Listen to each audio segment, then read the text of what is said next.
پاکستان کا 12 لاکھ روپیہ بنتا ہے اور آپ کا 1 لاکھ بنتا ہے. 1 لاکھ رینڈ دے کر وہ ایک لڑکی کو لے کر آتا ہے. جب کمرہ بند کیا تو دیکھا وہ لڑکی رو رہی تھی. تو کفل کہتا ہے میں زبردستی تو نہیں لے کر آیا، ڈیل کر کے لایا ہوں. تو وہ روتے بولی کفل طوائف نہیں ہوں، غریب ہوں، مجھے غربت نے عزت بیچنے تک پہنچا دیا ہے. میں کہا کرتا ہوں جب مالدار لوگ زکوٰۃ نہیں دیتے تو غریبوں کی بیٹیاں طوائف بن جاتی. جب مالدار لوگ اپنے دنیا کو جنت بناتے ہیں اور غریبوں کو بھول جاتے ہیں تو غریبوں کی بیٹیوں کی عزتیں یوں نیلام ہوتی ہیں. وہ ساری زندگی کے لیے طوائف کا داغ اپنے ماتھے پہ لیتی ہیں اور زندگی بھر عزت کا ایک لمحہ نہیں گزار سکتی. اور طوائفوں سے کھیلنے والے وہ ویسے ہی مسٹر رہتے ہیں، وہ ویسے ہی ہز ہائنس رہتے ہیں، ویسے یور آنر رہتے ہیں. ایک بچی کی عزت برباد ہو گئی اور اس خبیث کی عزت ویسے کے ویسے ہے. اس لیے تو میرے اللہ نے قیامت کا دن رکھا ہے، اس لیے تو میرے اللہ نے قیامت کا دن رکھا ہے. ہائے ہائے ہائے ہائے، ایسے تو نہیں حسین سر کٹوا کے نیزوں پہ چڑھ گئے اور آل رسول کے سیٹے گئے اور بوٹی بوٹی ان کے ہو گئی کہ اللہ کو نہیں چھوڑنا باقی سب چھوڑ دیں گے. جس امت کے پاس کربلا کی تاریخ ہو وہ امت نماز چھوڑ دے، وہ امت جھوٹ بولے، شراب پی، زنا کرے. جلا دو اپنی تاریخ کو، جلا دو اپنی کتابوں کو، جلا دو اپنی میراث کو. جو کرنا پھر جو مرضی کرو، بھلا دو حسین کی قربانی کو. یہ کوئی زندگی ہے جو ہم گزار رہے ہیں؟ وہ عورت رونے لگی، وہ لڑکی رونے لگی، کفل عزت دار ہو، مجھے غربت نے طوائف بنا دیا ہے. تو کفل رو پڑا اور کہنے لگا میری بہن جس عزت سے آئی تھی چلی جا، جو پیسے دیے ہیں جا اپنی غربت میٹا. ہدیہ 60 دینار، 1 لاکھ رینڈ بنتا ہے، جا اپنی غربت میٹا اور میرے لیے دعا کر، میں بہت گندا انسان ہوں، میں تیری آنسوؤں کو دیکھ کر میں بھی توبہ کرتا ہوں. وہ لڑکی گھر پہنچی، پیچھے کفل مر گیا. اس کو نہیں پتا موت آئی کھڑی ہے سر پہ، وہ مر گیا. اللہ آخرت سے پردہ نہیں اٹھایا اللہ نے. وَمِن وَرَائِهِمْ بَرْزَخٌ إِلَى يَوْمِ يُبْعَثُونَ، پردہ ہے. مر گیا، کیسے مرا، کس حال میں مرا، کچھ پتہ نہیں ہے. اس کی قدردانی پہ قربان جاؤں.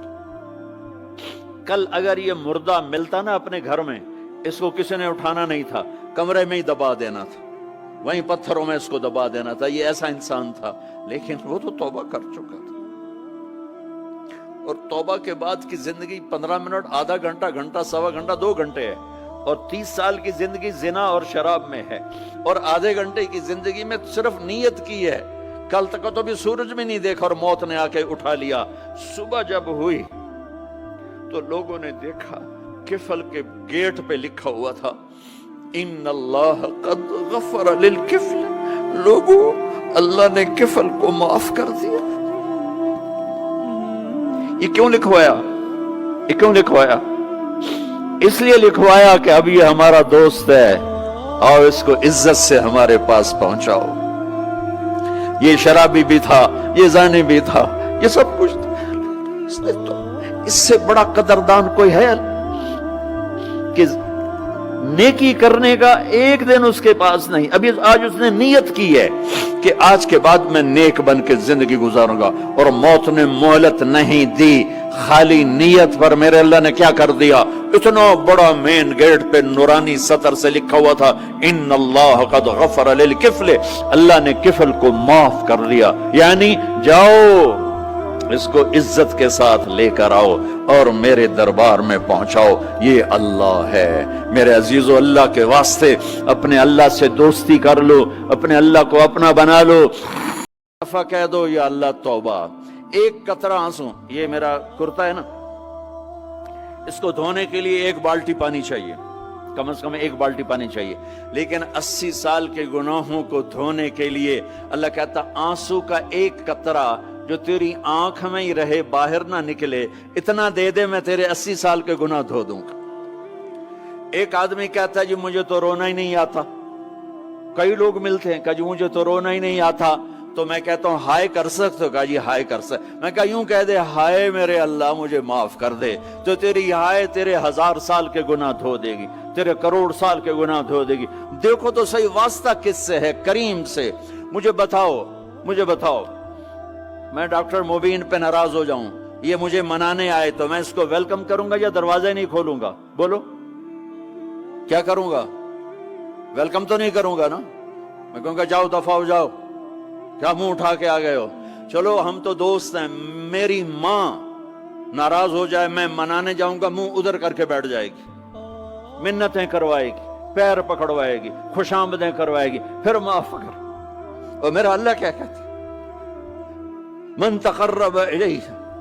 ساری زندگی شراب زنا میں گزار دی, دانت ٹوٹ گئے, بال سفید ہو گئے, کمر جھک گئی. اب اس کو خیال آیا توبہ کروں, لوگوں نے تانے دیے جا اب تیری توبہ تو شرم نہیں آتی؟ کعبہ کس منہ سے جاؤ گے غالب شرم تم کو مگر نہیں آتی. تو اور کہاں جانا ہے؟ اور کہاں نہ کہیں جہاں میں اماں ملی, جو اماں ملی تو کہاں ملی. میرے جرم خانہ خراب تیرے عفو بندہ نواز میں کدھر جائیں؟ ایک ہی تو جگہ ہے. 900 چوہے کھا کے بلی حج کو چلی, تو حج پہ ہی تو جانا ہے, اور کہاں جانا ہے؟ جہاں معافی ملتی ہے وہاں جانا ہے. تم میں اتنے گناہ کریں کہ ایک ایک بال گناہوں میں جکڑا جائے, اور پھر ہم جا رہے ہیں. کہاں جا رہے ہو؟ کہ مسجد جا رہا ہوں اللہ سے صلح کرنے. تو وہ کہے گا یہ منہ اور مسور کی دال, اس عمر میں تیری توبہ. اور میرے اللہ کی خبر کیا آئی ہے؟ میرے اللہ کی خبر کیا آئی ہے؟ من تقرب الیہ تلقیتہ من بعید. جو مجھے منانے آتا ہے میں پہلے کھڑا ہو کر اس کا استقبال کرتا ہوں. آجا تیرے تو میں نے اڈیکا ہیں, تو کدے آؤں ہوں تائیں کتھے آؤں؟ آجا میرا بندہ, تیرے واسطے تو میرے دروازے کھلے ہوئے ہیں. کدے نکل گیا ہوں, کتھے ٹر گیا ہوں, کہاں چلے گئے تھے؟ تلقیتہ من بعید. کوئی ہے بتاؤ, کوئی ہے ایسا؟ کوئی دوست, کوئی بھائی, کوئی بیٹا, کوئی ماں, کوئی بیگم, کوئی خامن, کوئی باپ, کوئی حکمران کہ تم روٹھے کو منانے جاؤ اور وہ کہے ویلکم مرحبا. اور وہ جس کو کسی کی ضرورت نہیں, نبیوں کا محتاج نہیں, کسی کے سجدوں کا محتاج نہیں, فرشتوں کا محتاج نہیں, اس کو منانے جو اس کو تو ضرورت ہی کوئی نہیں ہے, پھر کیوں میرا استقبال کرتا ہے؟